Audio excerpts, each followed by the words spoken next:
जयस्वाल हे विजयी झालेले आहेत। प्रदीप जयस्वाल यांचा मुलगा तिथे पिछाडीवर आहे। छत्रपती संभाजीनगर मध्ये ऋषिकेश जयस्वाल हे पिछाडीवर दिसतात।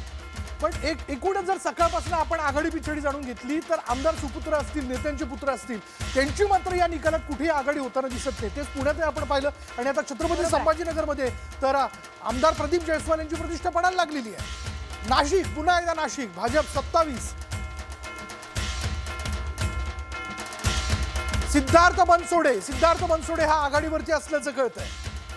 त्यामुळे एक एक करत निकाल आघाडी पिछाडीचे समोर येताना दिसत आहेत। हे आघाडी पिछाडी मित्रांनो आणि ज्यांचे विजय होत आहेत त्याबद्दलचाही पहिला निकाल जो आहे तुम्ही आपल्यापर्यंत पोहोचवतोय। भाजपचे कमलेश वाळके हे पिछाडीवरती आहेत आणि तिथे सिद्धार्थ बनसोडे हे आघाडीवर आहेत। त्यामुळे नेमकं ती जागा आता कोणाला मिळते हे पाहणं महत्त्वाचं ठरणार आहे। तसं आता आपण बघितलं एकंदरीतच जिथे जिथे निकाल लागलेत भिवंडीमध्ये काँग्रेसचं वर्चस्व दिसून येतं। याचाच अर्थ भिवंडीमध्ये अल्पसंख्याक गटानं काँग्रेसला चांगल्यापैकी पाठिंबा दिल्याचं आपल्याला बघायला मिळतंय। भिवंडी प्रभाग क्रमांक 3 आणि 9 मधून काँग्रेस उमेदवार विजयी झालेले आहेत।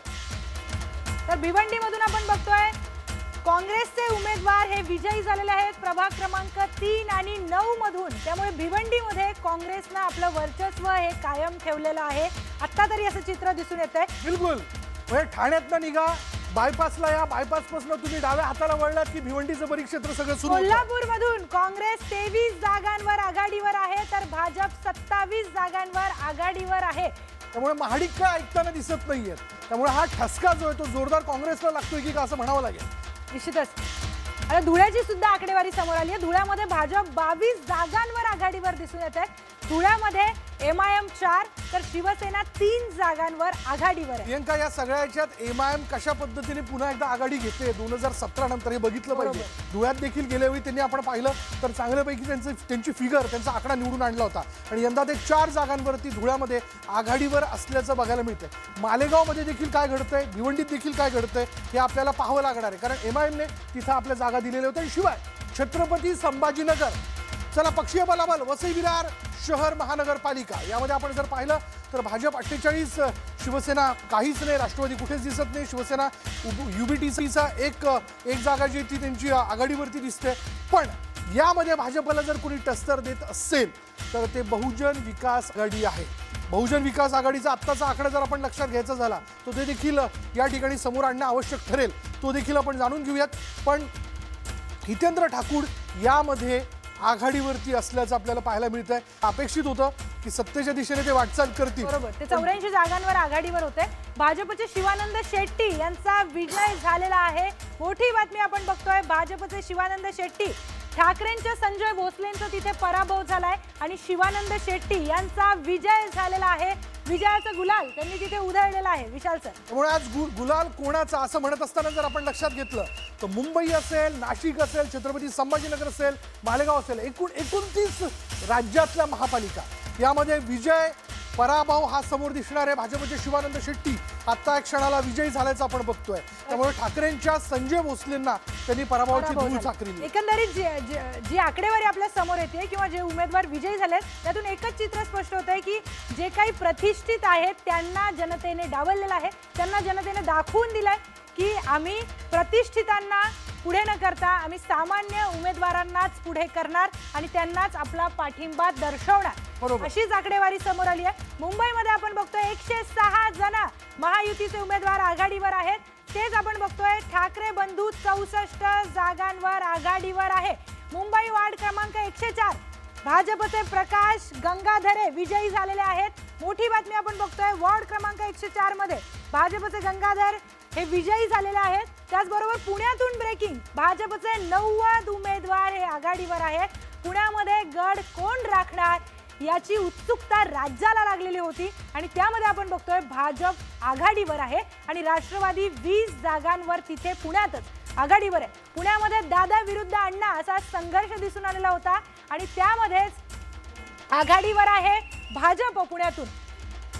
मुंबईमध्ये ठाकरेंच्या सोनम जामसुदकर या पिछाडीवर आहेत अशी मोठी बातमी समोर येते आहे। भाजपचे संतोष राणे आघाडीवर आहेत, तिथूनच भाजप बऱ्याच ठिकाणी आघाडीवर दिसून येते। आणखी काही आकडेवारी समोर येणार आहे, त्यामधून लक्षात येईल नेमका काय स्पष्ट होत आहे, जनमत कोणाकडून आहे हे देखील स्पष्ट होणार आहे। त्याचबरोबर राजश्री शिरवाडकर या विजयी झालेल्या आहेत।